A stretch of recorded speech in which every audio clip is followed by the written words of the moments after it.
Good evening, everybody.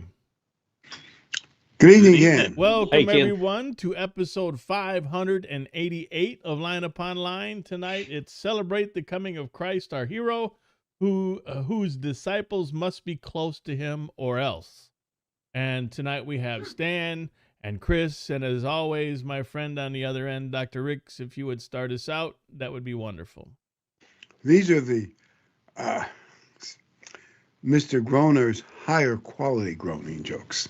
A boy tells his younger brother, weaseling out of things is an important skill to learn. It's what separates men from dumb animals, except weasels. Homer Simpson's rule number one: one cannot function well without beer. And plenty of it. Bart Simpson said, "Who, me fail English? That's impossible."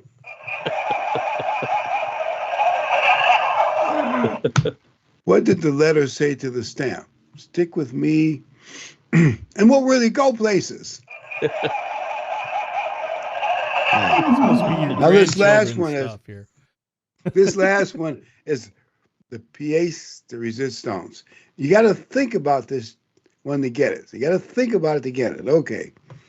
The wife hires a detective to follow her husband and follow his trail. He says, "Yes, ma'am. Did you follow him?" "Yes." And he said, "Did you follow him into a bar?" The detective says, "Yes." And to an out-of-way restaurant? "Yes." "Did you follow him to an apartment?" "Yes." With a big smile across the woman's face. "Aha! Then we got him," she said as she gloated. "Any doubt to what my husband was doing?" The detective says, "No." The detective said it was pretty clear what he was doing. He was following you.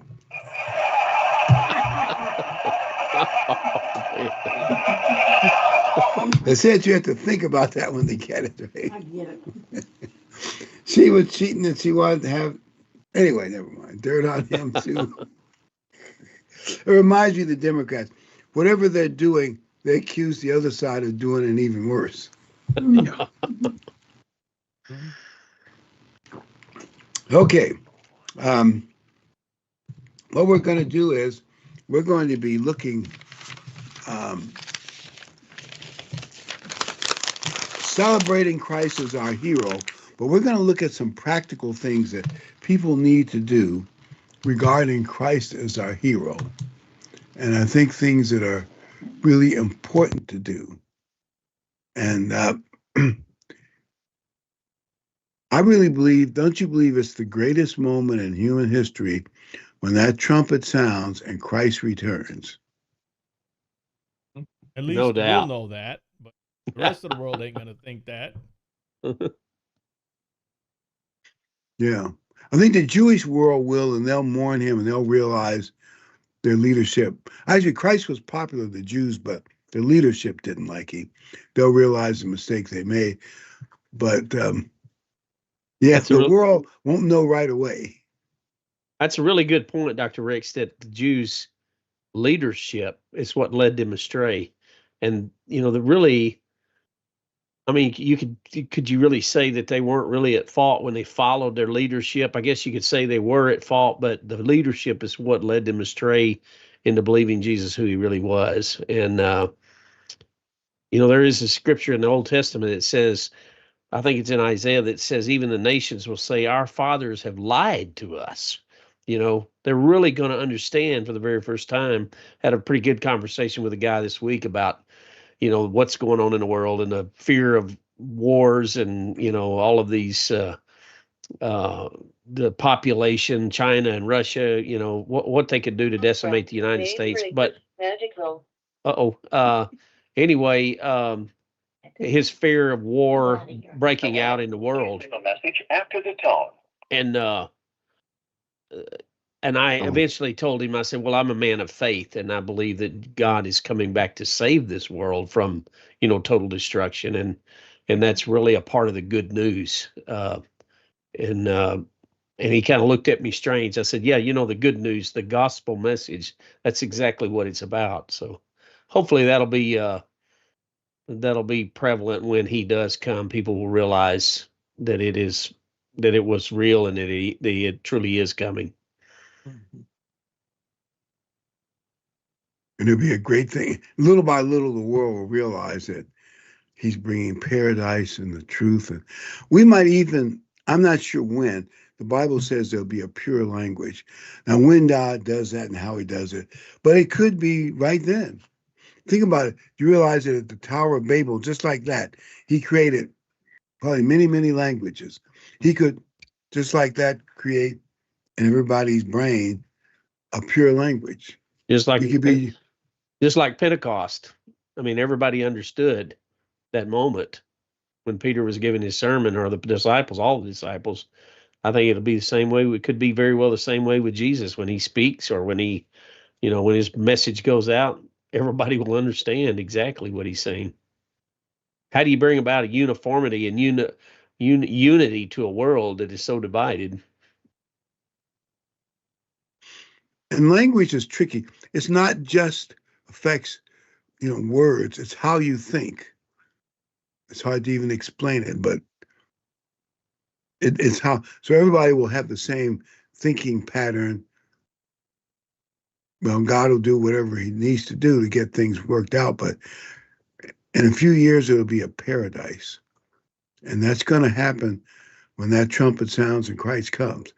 But here's what we want to think about today. For true believers, disciples of Christ, what is required so that we will be rewarded when that trumpet sounds? And in one sense, we don't have to worry so much about will it happen. We know it will because God said so. We have to be more concerned, will we rejoice when it happens and be, lifted off the ground and join Christ in the air? Well, Jesus certainly gave those, the things surrounding his second coming when his disciples asked him about that time, and gave us some clues as to what will be going on in the world and things to be looking for. And I know that people have preached the end of the world for thousands of years, but at some point in time, it's going to actually happen. I mean, the world is going to actually get to a place where Jesus was describing. And you got to say that the world is unlike any time in history when it comes to knowledge and understanding and science and physics and communication.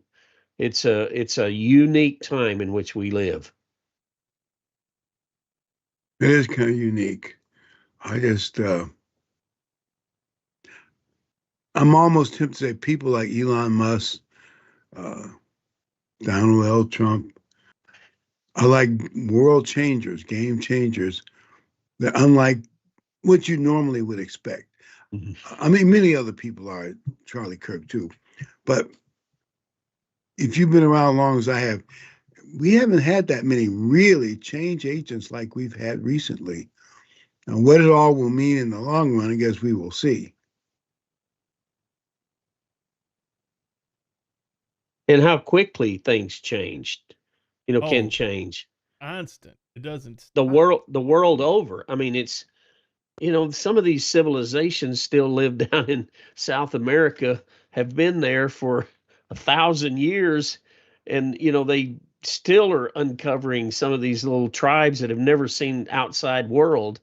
And yet, the changes that can affect and go around the world so rapidly now, as a result of some political leader or some event that happens in some nation that can affect the whole world within days. It's really terrifying that we could bankrupt the whole world in a matter of minutes if something went awry in the computer system or in the the banking industry and the major banking industry globally. Would be really devastating, could be really devastating worldwide. I know there was a small country in the EU that took everybody's bank account above 150 euros, and the government confiscated it. And they got away with it. Now, maybe that's 10 years ago. Then didn't we hear Vietnam took $84 million out of bank accounts No, in Vietnam? they froze 84 million bank accounts. 84 Oh, million people lost their bank account because they refused to go along with their either the digital currency or the digital ID. I'd have to look it up, but it was one of those. But yeah, 84 million accounts got wiped out. is that all in Southeast Asia? That was all in Vietnam, I believe. Wow, that's amazing. Yeah, And I am stunned. Yeah, there's a lot going on in that arena. They're going for digital. You will have to have a digital ID in order to work in Britain. That's coming. Yeah. And they announced that. That's on its way. I mean, it's not the mark, but it will lead to the mark. I mean, eventually it's going to be global. They said on YouTube that Britain is becoming a police state. Just recently, Starmer is worried about his position, so he's tightening up on criticism. I realize YouTube doesn't make it true, but and then they got this digital bank account. If I were in Britain, I'd be really worried. You know, it's funny you said that about the currency and about the collapse of the system. You know, there's a rumor, now I don't know, but that Trump and some of the people in government is going to try and offload our debt into digital currency and then devalue it and wipe out $37 trillion in debt. That ain't going to end well. Oh, man, what a brilliant idea. They're going to offload it into, what do they call that thing? What's that coin? Bitcoins? No, not Bitcoin. It's the one we control. Oh yeah. Think of the name. But anyway, they want to offload our. You know, you know that the price of gold is over. Like it's close to $4,000 an ounce now. Yeah. Mm-hmm. Silver is at like $45 an ounce, and they're going to keep cranking this stuff up until they can offload the debt to digital currency, and boom, wipe it out. Also, something new. Normally, when the value of the dollar goes up, the value of gold goes the opposite direction. When the value of the dollar goes down, the value of gold goes up, because one's substitute. But they're both, but the dollar is, with inflation, whatever, the dollar is holding, still climbing a little bit, and gold is still going up. No, it's different than it used to be. Mm-hmm. I'm not saying I understand why. I'm not sure if anybody understands why. But gold and the economy and the stock market and the value of the dollar, gold and silver, they're not supposed to go up at the same time. One also, but that's what's happening. I don't know what the difference is, but there's something different in the world now.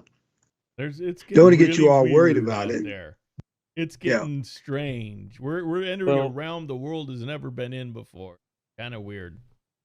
All I can say is, I tell people, your first line of defense is God. But it still wouldn't be bad to save a little money and have a few assets. If you can pay off a car, pay off a home, if you can, that would be a nice thing. Get out of debt. If you can, that would be a nice thing. Yeah, right now you invest in cocoa. You've seen the price of chocolate lately? There's a shortage of cocoa in Africa or somewhere, and the price of a candy bar is like $3-4 now. It's insane. I like to add to when I have a conversation like Dr. Riggs is talking about, I like to encourage people to stock food also. Not years worth. I refer to Proverbs where he says, look at the ant and, how he prepares for his season. Mm-hmm. Stock food. One thing I do remember, we were back east. I don't remember the details. Some big storm. And there were a lot of people who didn't have a day and a half's worth of food in the house. And when all the stores were closed because of whatever went wrong, there were only a few convenience stores open, and they had little of nothing. And the people were lining up to get what little bread and what they could get, which was mostly junk food. And I thought, isn't that irresponsible to not have at least 3 days worth of food in the cabinet, in the refrigerator or freezer or something, especially in the winter when things can go wrong? I can't tell you how many people I knew that grew up or went through the Great Depression, and they never let their cupboards get bare after they went through that. Those people would can, they would pick, they would go down and pick vegetables and can them and put up corn and whatever it was, because they had been through a time when there was nothing, and they had a fear of that ever happening again. Yep. And we're in a spoiled society where we can just run down and grab groceries now, and to think that we had the snowmageddon here a couple of years ago for Texas. We were out of power, and for 4 solid days, we had no electric power, no water, and no way to get down the road. I mean, we were just stuck, and it was really a good lesson for us, and me especially. Our little convenient home with all of its amenities, electricity, food, and heat became a brick Alamo, if you will, trying to survive in front of the fireplace. So, yeah, I think I'll be better prepared next time. When we had that ice storm hit a few years ago, we was without power out here for 15 days. Wow. And that's when my way of thinking changed. Yeah. Yeah. Never went without food, but we was without a lot of other stuff. Yeah. I won't tell people they need to get a generator, because that maybe everybody doesn't need it, but it's not a bad thing to have, just if you can. I bought a 12 kilowatt generator and haven't used it since I bought it. Same here. It sits in my barn. Maybe I used it for half an hour, 20 minutes one day. And I knew this would happen. If I get one, we'll never have another blackout. Yep. I know that doesn't make sense, but that's true. That's the exact. Move out here where I live. You'll change your mind. Yeah. Well, it used to be when I was a kid, if the wind blew, we'd lose power. But now, nothing. I mean, nothing takes us down lately. Good. Same here. Well, before that trumpet blast, let's look at some of the advice, what I call pragmatic advice that Christ gave right after Matthew 24, Matthew 25. Could you read the first verse, please, Ken? Then the kingdom of heaven shall be likened to 10 virgins who took their lamps and went out to meet the bridegroom. Now 5 of them were wise, and 5 were foolish. Those who were foolish took their lamps and took out no oil with them. But the wise took oil in their vessels with the lamps. But while the bridegroom was delayed, they all slumbered and slept. I would ask you, I know this is all parables and imagery, but the spiritual oil, what do you think that's, what do you think that represents for us in a real sense? Well, I mean, faith. when you think about, our faith, our devotion, our attuned to what's going on around us, our works that we have towards the God, the kingdom of God. That one of the analogies that came up in my mind about this was, it's like keeping the fire burning, Mm-hmm. and it's like when you go camping. This analogy sort of popped into my mind. At the end, in the morning when you get up, there's just there's ashes there on the fire, but underneath those ashes there's some bright coals, and you can rake those ashes back, and there's bright embers there that you can begin to start a fire again. And I guess that sort of jumped out at me tonight when I thought about that, how that's what these people should have been doing. They, even though their fire was almost completely gone or out, they still had some embers burning within them that could be easily reignited. This goes with the verse that I don't know where it's at, but it talks about Christ delaying his coming, and the people kind of go back into the world and do their own thing. And this is a similar verse talking about, they just lost faith because he didn't come when they wanted him to come or thought he should come, and they just messed up. It's pretty much the same message. And apathy you're not saying, well, we're leaving and going back to the world. But if you get too apathetic, it's like, here's what one man said. You can only coast one way, and that's downhill. Yeah. Well, that's a good analogy. You know, it's like you put enough gas in the tank to get to almost to your destination, and you run out of gas, and that's it. You can't go any further. I mean, you're done. You can't. Even when the coasting stops, you're still not there. But I've drafted many a truck when the gas tank's gotten low. I'll tell you that. I'm like NASCAR driver. I'm glued to that thing. Ken, would you read verse 8, please? And the foolish said to the wise, give us some of your oil, for our lamps are going out. But the wise answered, saying, no, lest there should not be enough for us and you.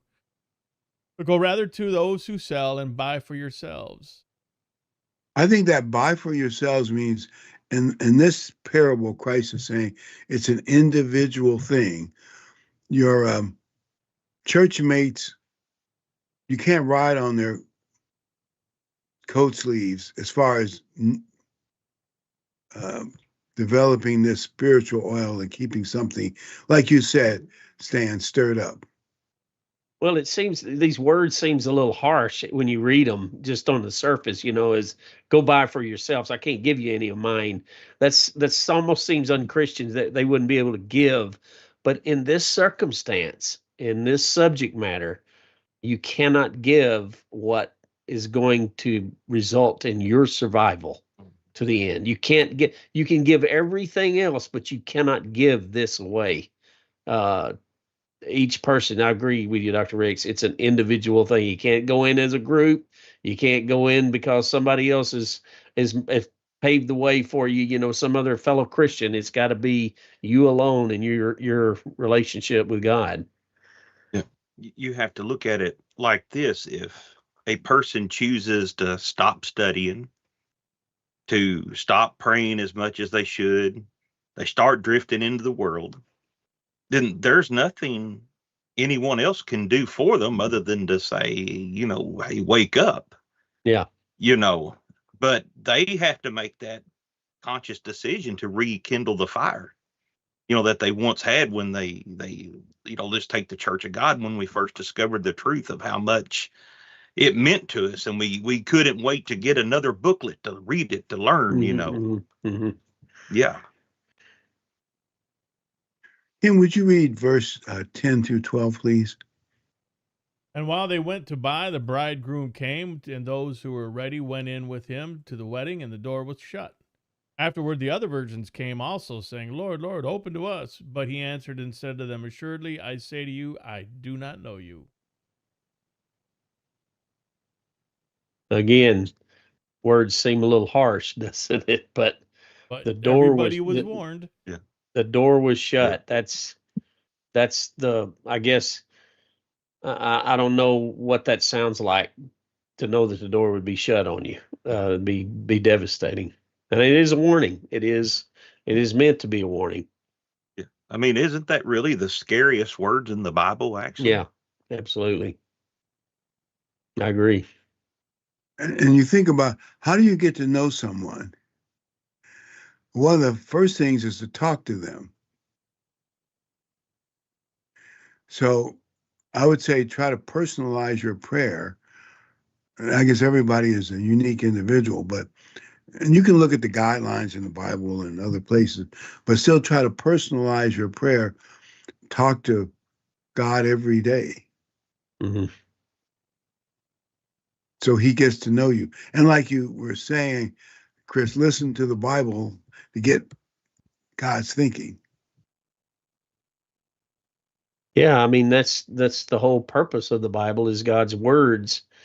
And if you want to get to know him and understand how he thinks and how he, reacts and how he works, it is through his words. If you want to say that the Lord spoke to you, the way to do it is to read your Bible, because that's the way he speaks to us. Yeah. And not my own self invention of my own mind that he spoke to me. It's actually read his word, because that's where it's recorded. And let's say while you're praying, maybe you pause for a second to think about things. Obviously, you can deceive yourself, but the more of the Bible you know, the more likely some Bible idea will come in your mind or principle. Yeah.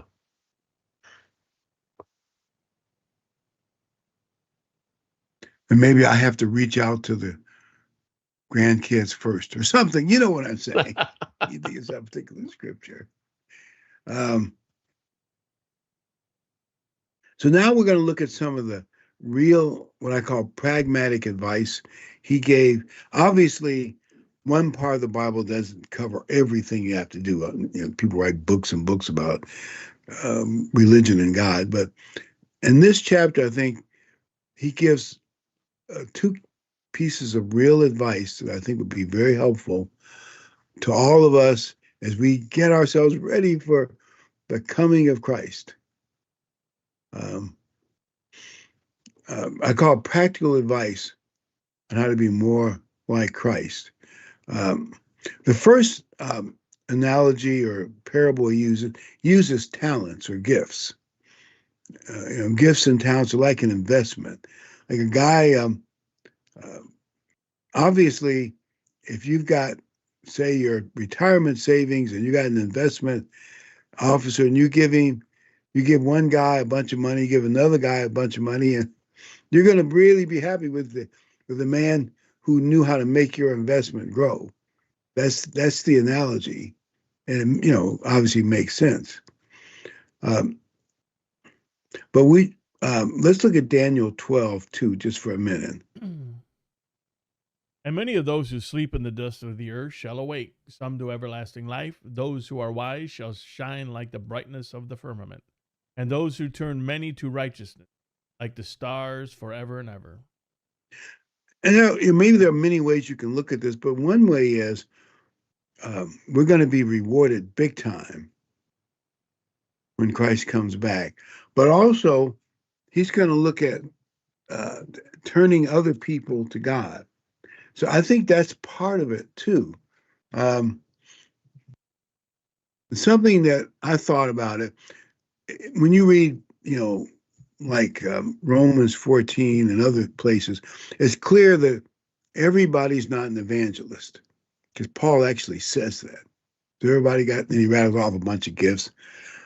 So everybody's not going to be an evangelist that going to convert hundreds or thousands of people.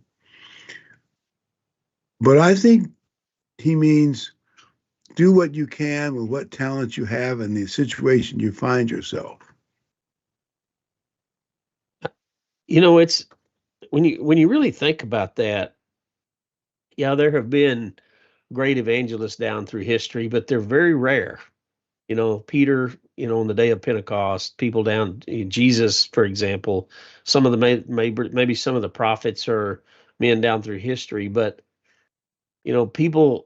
most people would think if I can't be a huge evangelist and draw in thousands of people, then I really don't have anything to contribute. When in fact, I think it might be the exact opposite, that the individual person to person talking, looking someone in the eye and convincing them of the gospel message is far more powerful and deeply effective when you're sitting talking to someone who's willing to listen to you and you're convinced and converted.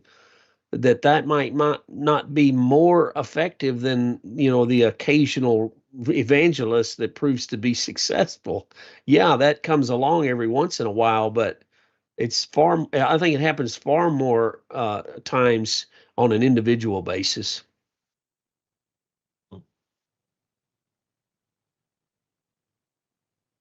And isn't it harder? This is the hard part. You have to, and Paul talks about this regarding converting unconverted mates and others. You have to set a good example. That's hard to do. People know you and see right through. But if they can say, Bad Bob, in the last 10 years, you've become a much better person. And then what an opening. You know what I'm saying? What an opening. I'm not like I used to be. You know what I'm saying? Well, when you think about it, the Bible even describes us as being like mirrors. We're supposed to reflect the glory of God, and reflect the Spirit of God, and reflect the kindness and the loving and the forgiveness and the attitude of Jesus Christ. So when people look at us, they actually see Jesus Christ, and we botch that up a lot of times. Oh, we tell me we make a about it. mess of it a lot of times, and the damage that it does, the collateral damage that it does when somebody looks to you for questions, or looks to you for an example or light or God's glory, and then we do something to really botch it up. It's a big turnoff. So there's a lot of responsibility that goes along with having God's Spirit within you and being an evangelist within yourself.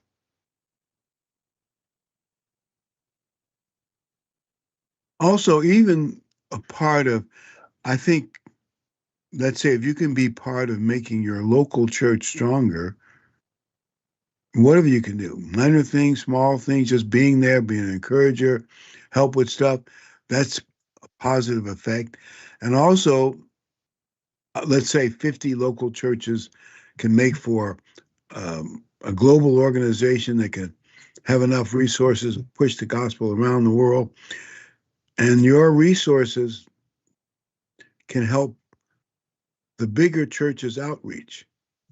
So you can help both, first, if you want to call it personal evangelism, and then help the organization do more.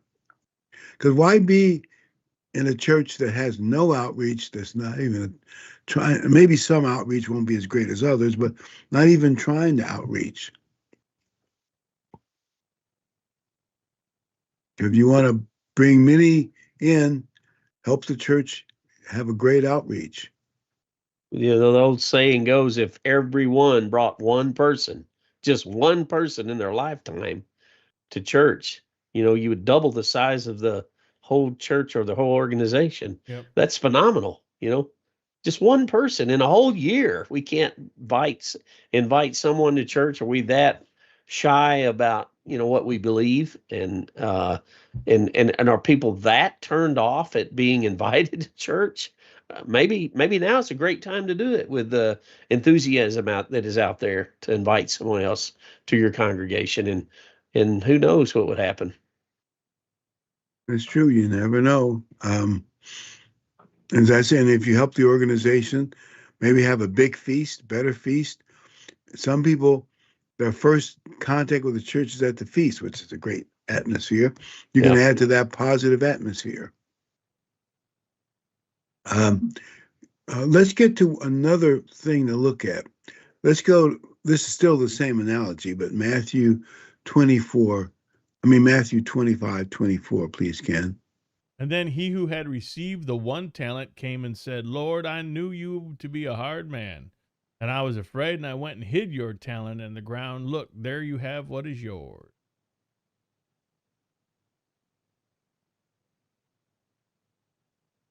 No growth, and he played it safe. Yeah, not recommended. Well put. What a waste of time and talent and opportunity to shine or to sparkle to somebody else.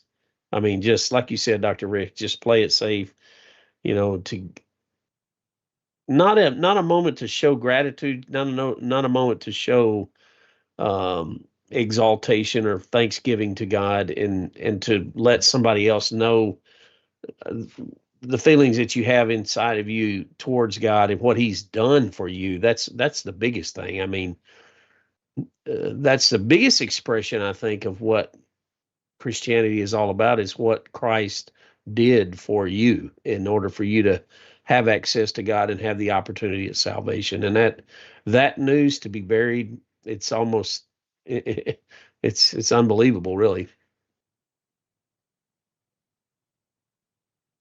And playing it safe can be a waste, like you say, opportunity cost, right? The opportunity cost is gone. Kim, would you put verse 26 to 29 up there, please? But his Lord answered and said to him, You wicked and lazy servant, you knew that I reap where I have not sown, and gather where I have not scattered seed. Therefore take the talent from him, and give it to him who has 10 talents, for to everyone who has, more will be given, and he will have abundance. But from him who does not have, even what he has will be taken away from him. Note the word lazy servant. Mm-hmm. Because sometimes I think the devil can get you to just be it's just too much trouble to read the Bible. It's too much trouble to pray.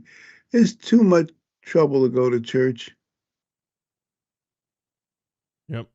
Play it safe. Mm-hmm. People like to play it safe. Well, also, even within a church organization too, there's, I hate to say this, but there's always this old adage that about 7 or 8% of the people do all the work. And that's an unfortunate thing. And that's not just in church, that's in business, that's in the world out here. When you try to get people to volunteer to put together a program or do some activity or whatever it might be, even at the office, there's some playmakers that will step up and do the work. And usually 90% of the people don't want to participate. They won't let everybody else do the work. And I guess that attitude can go forward into your Christian life, where you sort of have that blasé attitude towards God. Well, I'm coasting along here. I'm going to church, and I'm doing enough, and it might not be enough. It's according to these parables here. Maybe there's a time to take a deeper look at what you are actually doing or contributing, and maybe there's some more that you can do. You have to look and evaluate your own life. I'm not talking about people who have physical ailments or things that it's impossible for them to do, but can you sit down and write a card? Can you make a phone call to somebody sick? Whatever, you know what I'm saying. Sometimes just showing up and talking to people. Just spend time with them. Go to church and just talk. Sometimes there's always that person that has been through it. If you're having some kind of issue, that can give you the right advice or what have you. But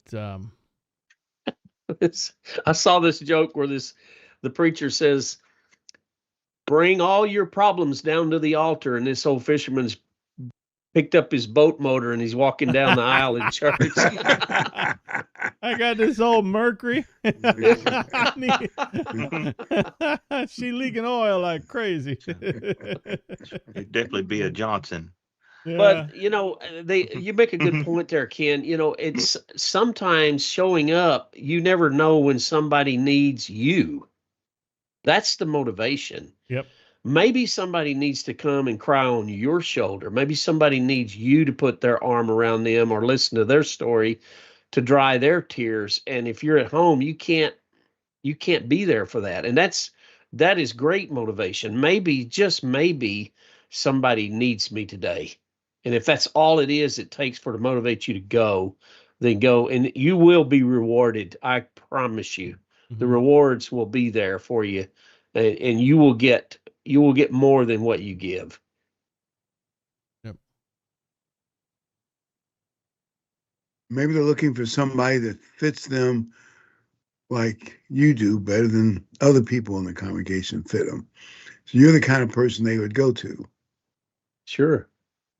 Some people have the gift of gab, and they just, they causes people to loosen up. It causes people to lighten up and let down their guard some, and that's very relaxing. That's creates such a wonderful atmosphere in a church organization, and when you have that, it's priceless. It's absolutely priceless, because everyone that comes to a congregation like that takes away something when they go home. Mm-hmm. They get rewarded for their through their tranquility, their peace of mind, their the idea that it's not just happening to me, this is happening to other people, so therefore I can go on forward make it another day or another week. And that's the beauty of it, I think. Like in our church, in our potlucks, we have a visiting, I guess you could say before and after and during the potluck. But I think it's really good for all of us. Yeah, certainly is. We're social animals, we're not supposed to be, hermits. We're designed to be together. We're designed to interact with each other. And this day and age of phones and texting and everything, I think is stealing away a lot of that, from our society, and the ability to look somebody in the eye and really have a conversation. It's making it a little more difficult to do that. A lot of comedians joke about that. Don't ever call me on my phone and expect me to answer it. You send me a text first. That's that's the mentality.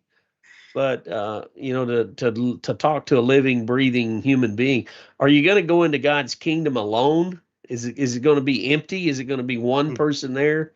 No, it's going to be crowds of people, and I think we'll be eventually. You make a good point earlier, Dr. Rick said maybe we're going to be responsible or have the opportunity to help convert the rest of the world. How are you going to do that if you don't know how to talk to anybody? There you go. Yeah. You're going to go into a whole nation and have them listen to you, and you've been a hermit your whole life. You got to talk to people and listen and learn and have the ability to see what the problem is they're having and discern the kind of problems they may be having and know how to help.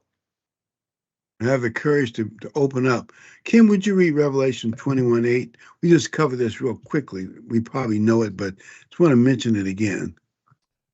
But the cowardly, unbelieving, abominable, murderers, sexually immoral, sorcerers, idolaters, and all liars shall have their part in the lake which burns with fire, which is the second death. So we have to learn to serve others, and not because God doesn't want us to be afraid. Well, I was afraid I might offend them, or they'd find out I was a Christian and I might, we got to get over the fear. By the way, fear is natural. You just have to not let the fear hold you back. Mm-hmm. Kim, would you read Matthew 25:33, please?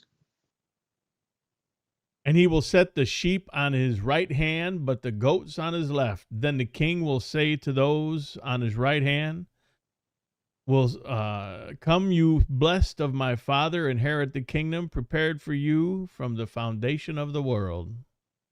Okay, so let's take a look at how God's going to decide who's going to be on the right and who's going to be on the left. The right, good, the left, bad. And that fits. Yeah. I'll go. It does fit.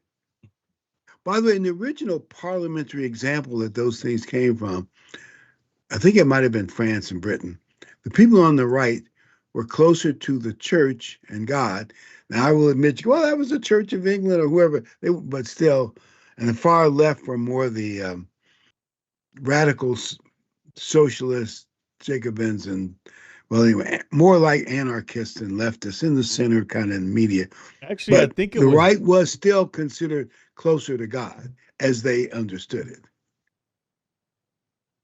So using that same analogy, let's go to Matthew 25:35, please, Ken. All right. For I was hungry, and you gave me food. I was thirsty, and you gave me drink. I was a stranger, and you took me in. I was naked, and you clothed me. I was sick, and you visited me. I was in prison, and you came to me. Then the righteous will answer him, saying, Lord, when did we see you hungry and feed you? Or when did we see you sick or in prison and come to you? And the king will answer and say to them, Assuredly I say to you, inasmuch as you did it to one of the least of these, my brethren, you did it to me.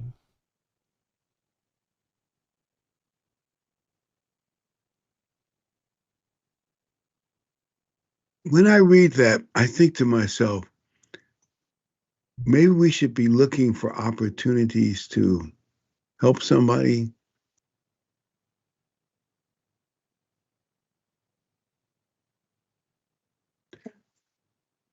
And a lot of times, it's not always the most popular person or the most likable, charismatic, or successful person, because helping them is almost self-beneficial. Do you know what I mean? Self-serving. That's a good point. Something else too. It might not just be helping from a physical standpoint. If you look, I think, a little deeper in this scripture here, he might be saying, help those who are hungry spiritually, and those that are thirsty spiritually, and those that are a stranger to the gospel message, and those that aren't clothed with the righteousness that God gives us, or maybe they're sick. Jesus was called the great physician. He not only healed physically, but he healed spiritual problems, and they were prisoners to Satan. So it has a spiritual aspect that we could be helping with as well. Not saying that the physical attributes or the help is much needed as well, but certainly the spiritual. And that was Jesus' whole purpose for healing anyway. It was not only just to heal them physically, but he was wanting to reach down and get to them spiritually by doing so. Right, makes good sense. Like, why did he feed the 5,000? So that he could spiritually feed them as well. Yeah, Do that's not what live the on bread alone. that's not but live by bread alone. Well, and see, the disciples, they really focused in on the physical food, and he was really trying to get them to see the spiritual aspect of it, and the spiritual aspect of it was himself. I am the bread that came down from heaven, he told them. I'm the one that they need to be eating. I'm the one that they need to be taking in. And it took them a while to get it, but I think they finally got it. Do you remember that scripture where the Pharisees criticized him for having a social meeting with sinners? He said, well, it's the sick that need a doctor. Yeah. Oh, man, that is so cut right to the chase, man's statement that he made. Yes, it is. Yeah, it is. And they probably thought, yeah, well, we certainly don't need it. They needed it more than anybody. Didn't they were poisoned, but they didn't know they had spiritual poison in them. But oh man, yes, yeah. But yeah, and actually, if you think about that example, you have to be strong to help the sick, so that they don't pull you down, you pull them up. But isn't that one reason for trying to be spiritual, so you can pull somebody up without having them pull you down? Yeah. Yeah. I think it was Paul made a similar statement, Dr. Reese. He says, the law is not for the righteous, the law is for the sinner. I mean, you gotta think about that statement for a minute. The law is for the sinner. Well, who's the sinner? Everybody. Exactly. Everyone. Yeah, and if you think you're so righteous, but let's face it, if you were really super honest, they would. You know what they do in most stores? The cameras are there to watch the clerks. Yeah, a lot of them Wow. are. Yeah, yeah. I know everybody thinks they're there for the criminals, but they're also there to watch their own workers. In the current world we live in, just being decent to someone and listening to them is far and away above what most of the world will do for someone else. Just treating them decent and not calling them names and being just doing that is more than they're used to getting on a daily basis. Yeah. Yeah, Peter and John said to the beggar, silver and gold have I none, but that which I have, I give it to you. When he healed him, that was a powerful moment. That was a powerful moment. And we can do that. We can, not saying that we can physically heal somebody because God does that, but we can certainly lift somebody out of their moment of grief, or their moment of sorrow, or their moment of being downtrodden.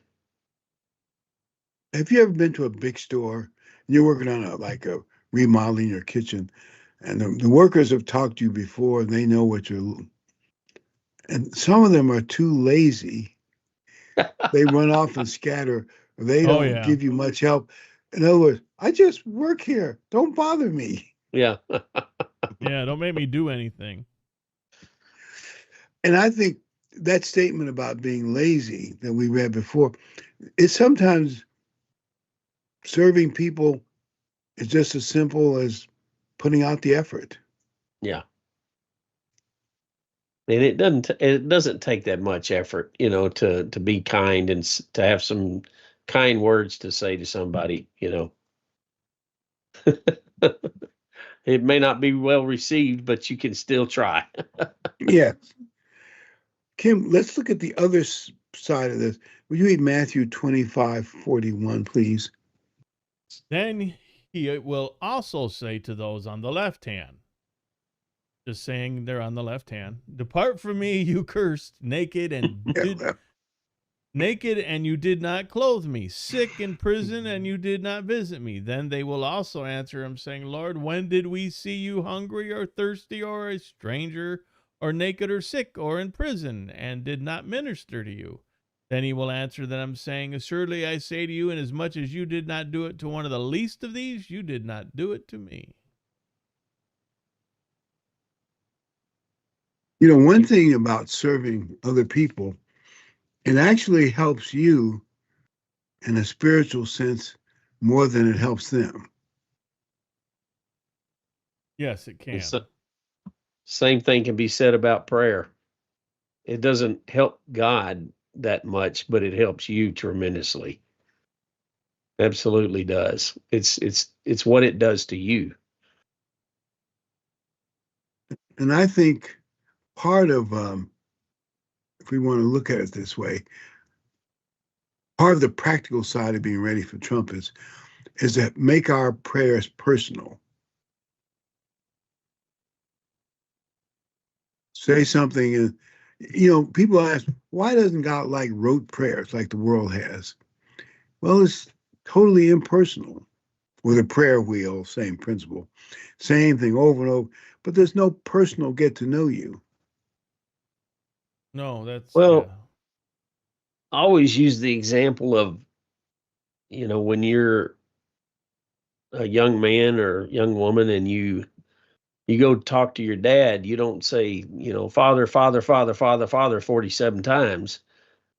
You talk to him. You say, Dad. You say, here's my problem. My car's got bald tires on it and I need your help, and you're pleading with him and you're talking to him and you're hoping that he hears you and understands your situation to help you out. And I guess if we would start thinking about God being a spiritual father to us in the same respect, where we just lay it all out before him and just, we unravel our lives like I always use the term as like a carpet. Our lives unrolled out before him where he sees everything, and we confess our whole life to him, no matter what it is. He promises that he will hear and he will answer. And, that is not a ceremonial thing. That's a very deeply personal thing that only you can have with God yourself, and it can't be it can't be an organized, prayer that someone else wrote. That has to come from the depths of your heart and mind, and then I think God hears. He says that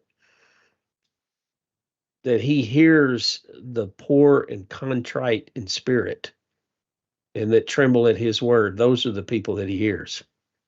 So I guess you have to get to that place.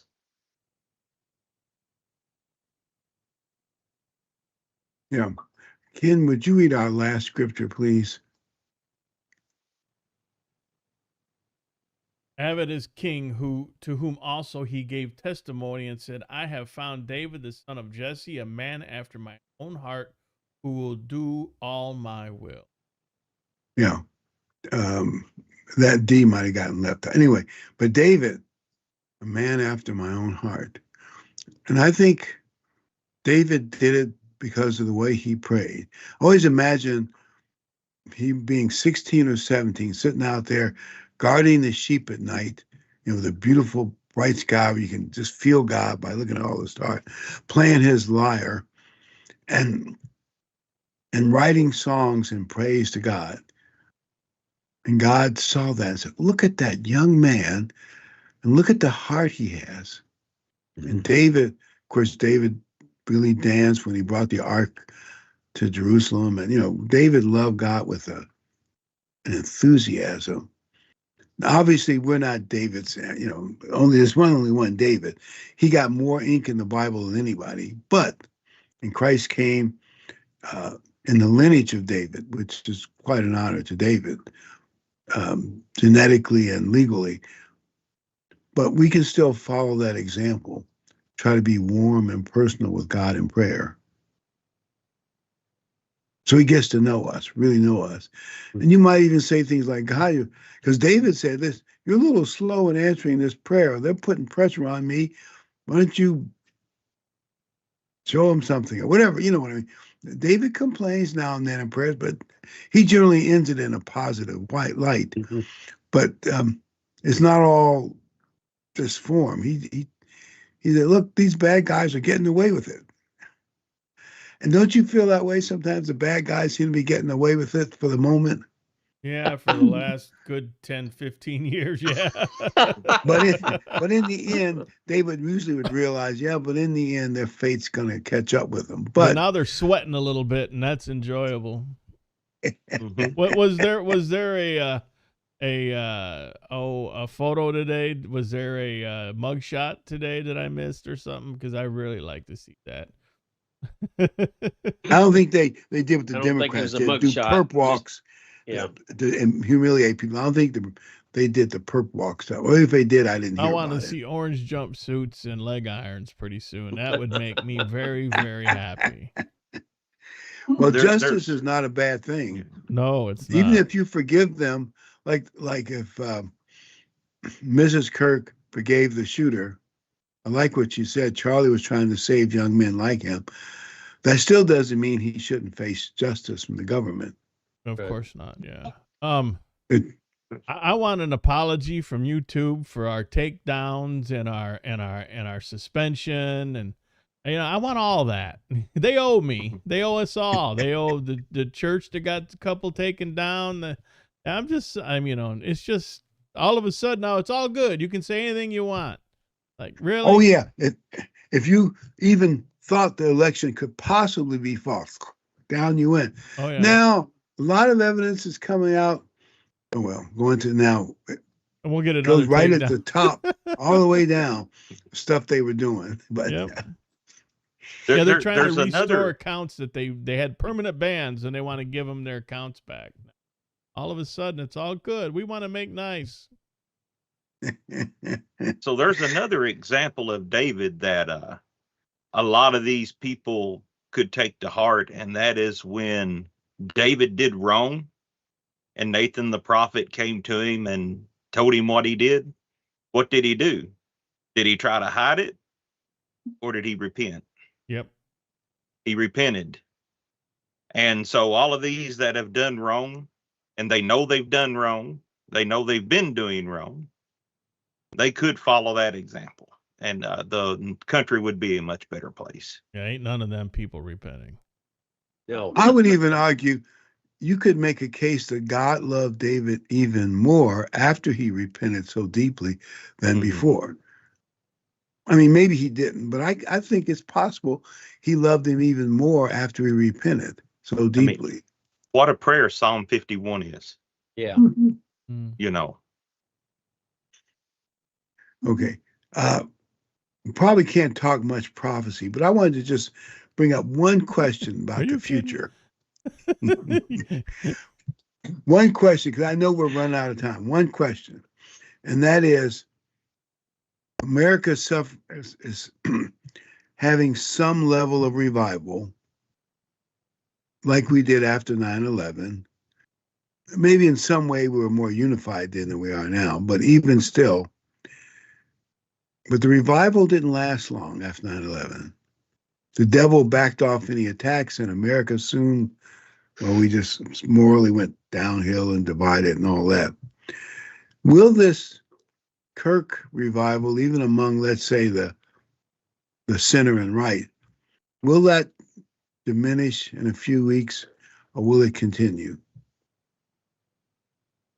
I have no idea.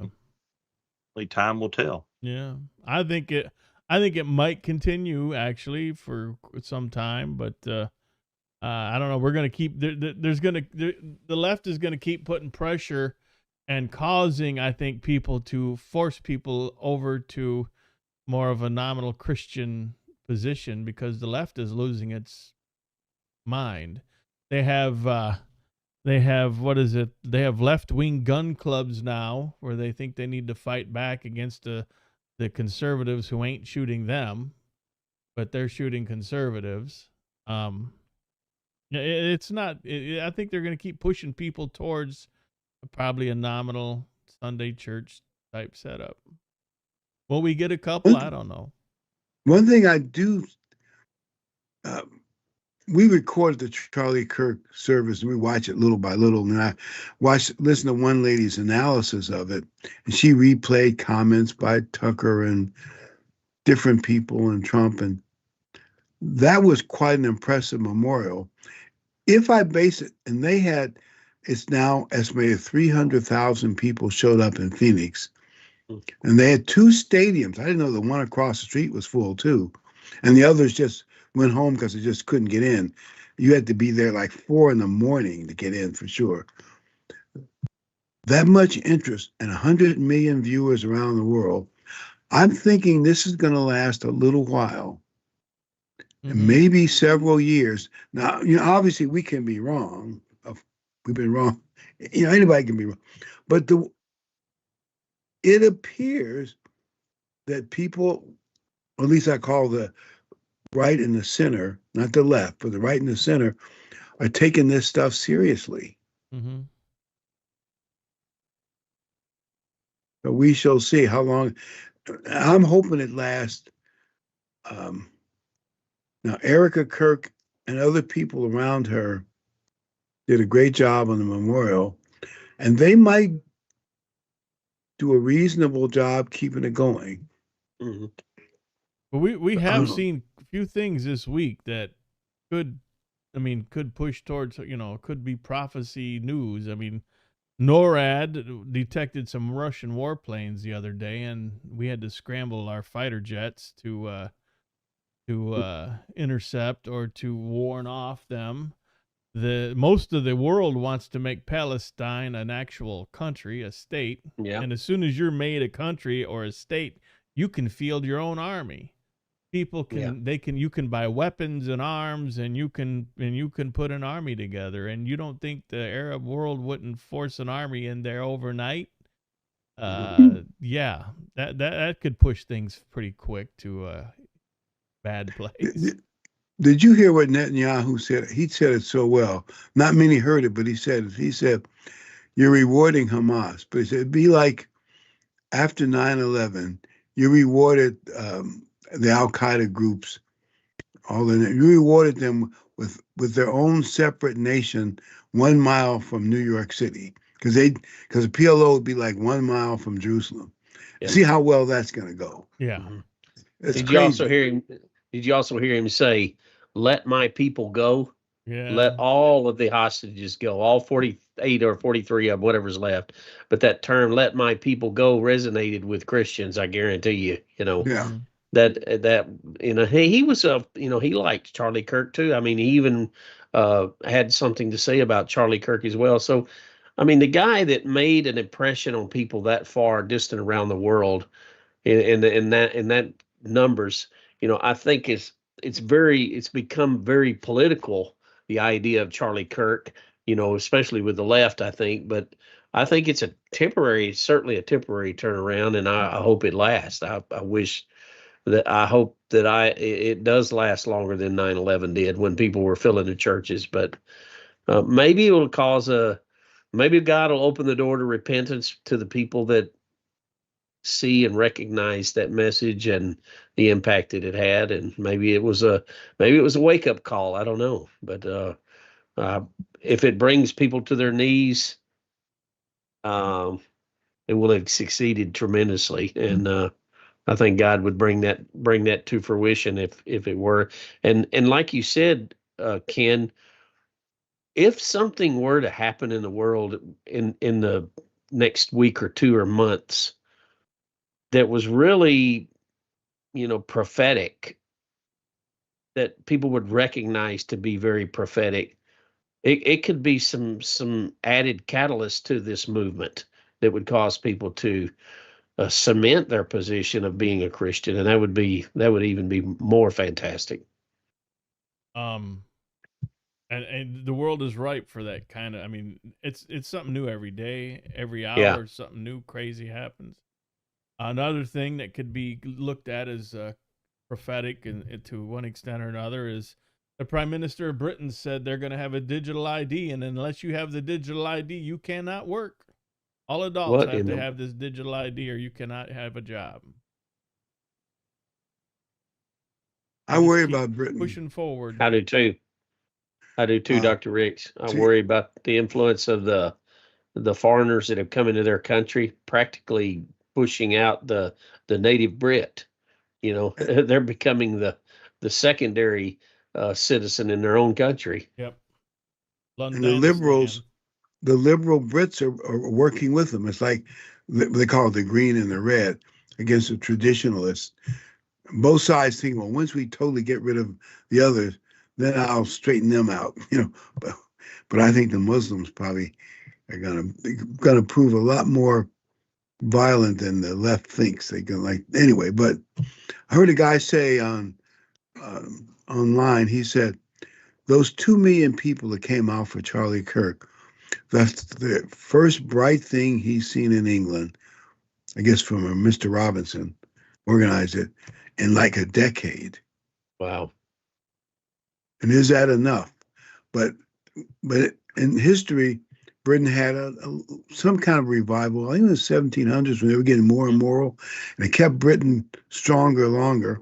And America, I think, had a revival 1750. They think helped America be stronger for the American Revolution. I'm not saying they all get converted and join the true Church of God and learn everything we know. But even if they just become more committed to God and more Judeo-Bible oriented, that's a good thing. Yeah. Any step closer to that would be a good thing. Now, can America do it and keep doing it for several years? That's to watch, because I think that will affect Bible prophecy. It'll hold back the evil decline that we believe America will fall into, and Britain may already be falling into it. And in that vacuum will step the King of the North and the King of the South. It will maybe not be that simplistic, but that's what we believe is going to happen. So I hope America can stay stronger longer, and pray about it. But obviously, whatever is God's will, of course, that's that, but isn't there a possibility there's some free will involved?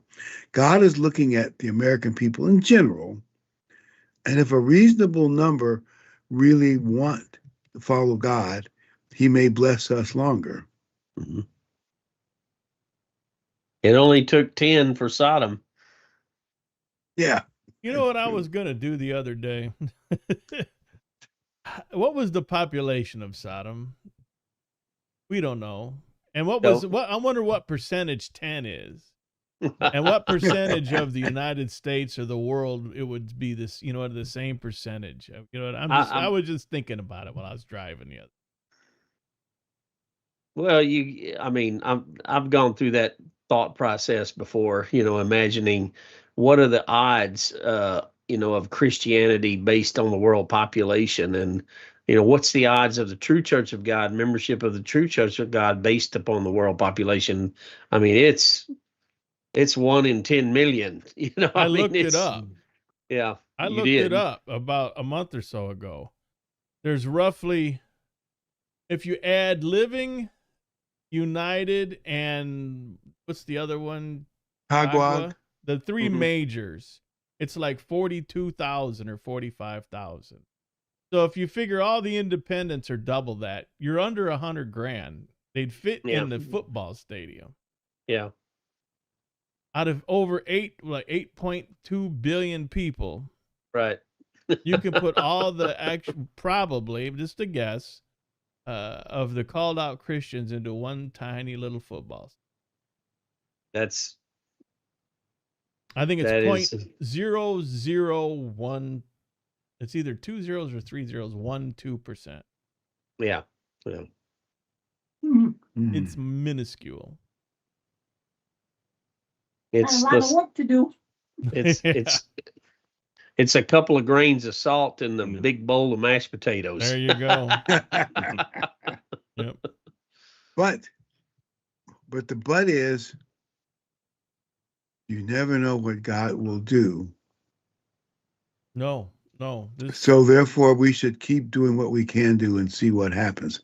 By the way, I'm not saying I have any idea what will happen in the next 3 or 4 years, but they could be very dramatic and meaningful. What to me, I'm wondering if, these younger generation, Gen Z or what have you, if there does become a bit of a revival, then they don't accept a lot of the Christian, the mainstream Christian conclusions and beliefs. If they use this AI, you're going to get the truth. Mm-hmm. Because when you go through an AI, as a difference engine, and you just ask it using only the Bible, give me the answer to this or that, it will give you the answer that we talk about here every week. Yeah. I've done it time and time and time again. And you know what it occurred to me that it proved something else in the Bible. This AI search, it's basically a search engine, and if you tell it don't let it go out into the world and bring all this other garbage into it, just use the Bible. It also proves what we're told, that the world has a veil, or they're deceived, because this search engine does not have a veil. It's not a human being. It has to give you the truth. It can't lie to you. When that first came out too, that was the fear. The big fear of the media and the left was that this thing is going to be absolutely truthful, that it couldn't hide the truth like they are used to doing in their media and their publications and in their presentations.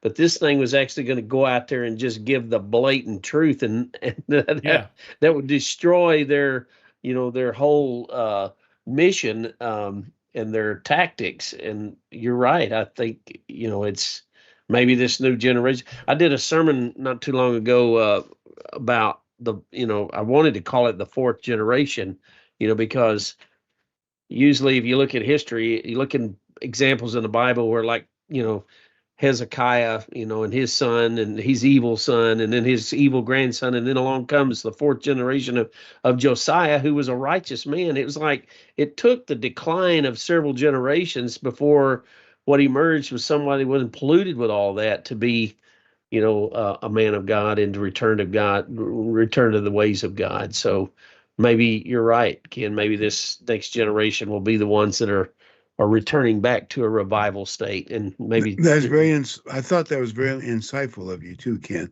that fourth generation principle. And Charlie Kirk seemed to spark it. It's younger people who are, in some cases, more interested in righteousness than their grandparents. You talk about a shocker. Yeah. Well, here's what There's some grandparents on drugs. I've mentioned this before.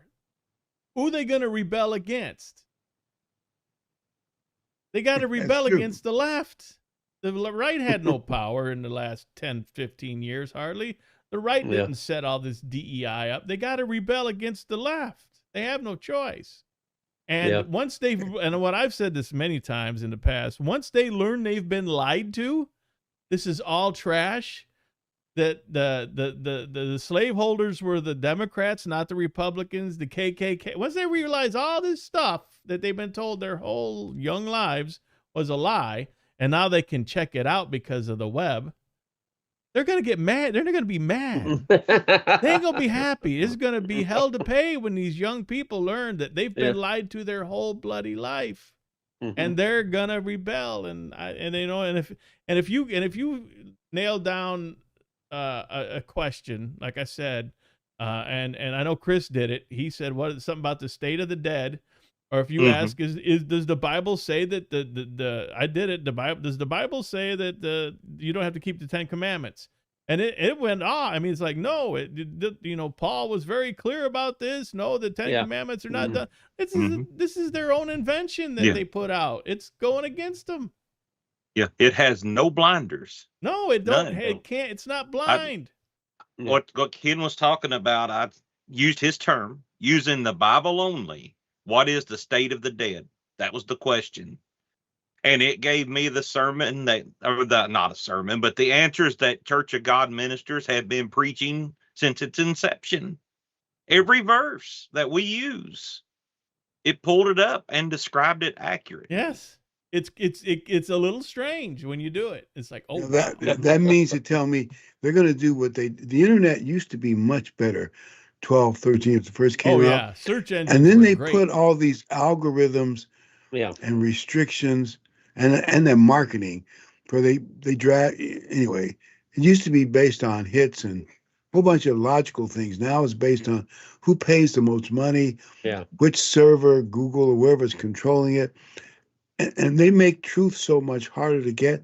Then they're advertising in the middle of stories. It's just, I could get off the subject.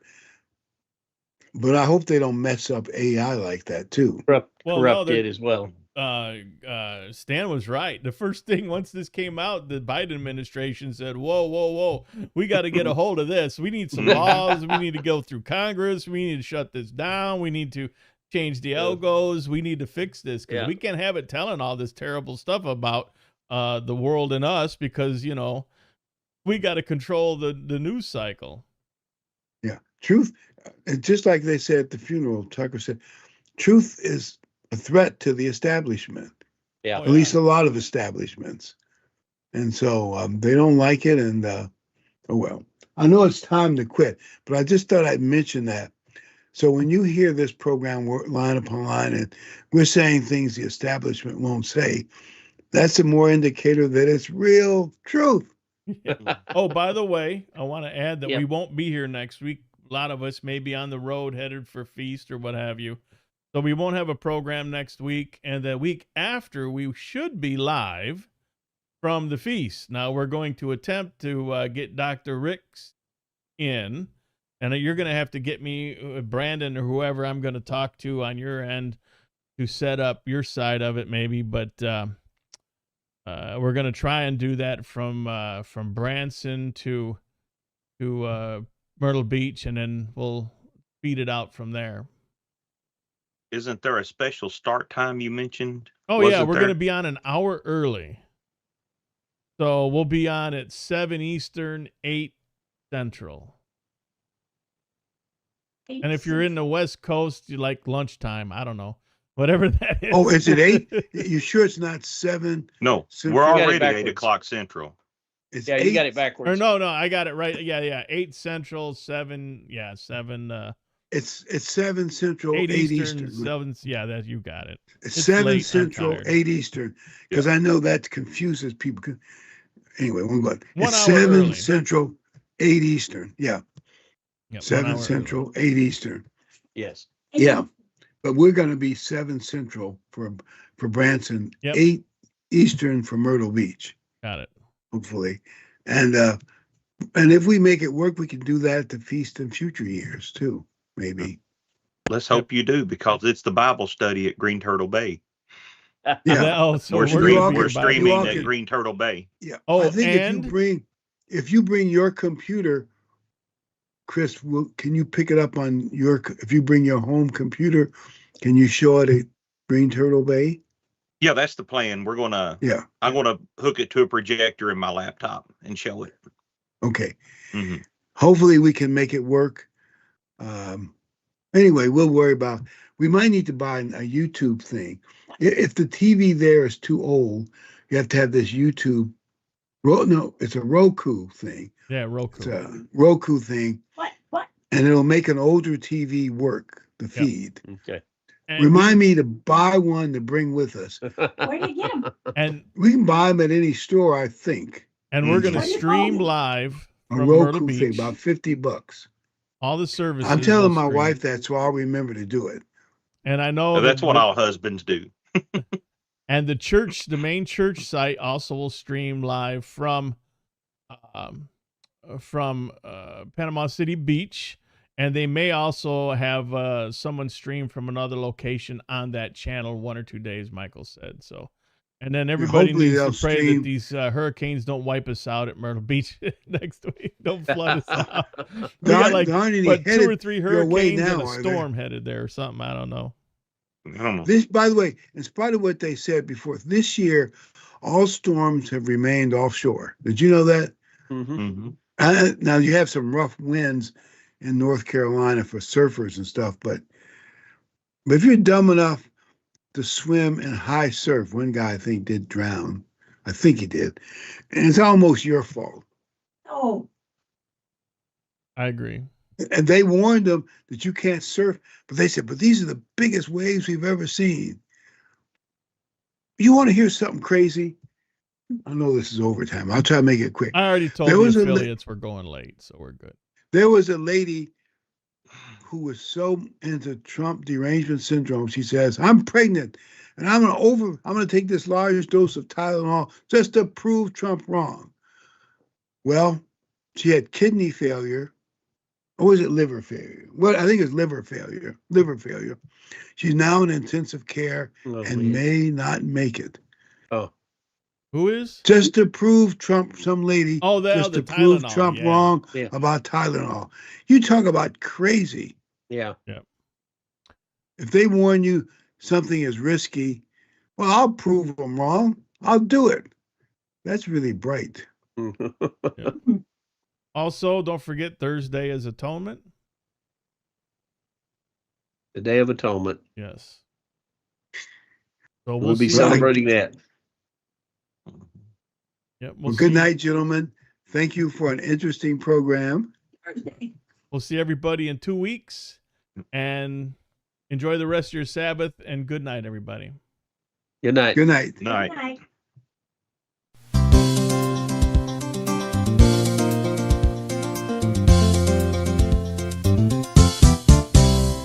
We're happy you could make it, and so glad you are here, and hope that we've been able to make God's word more clear.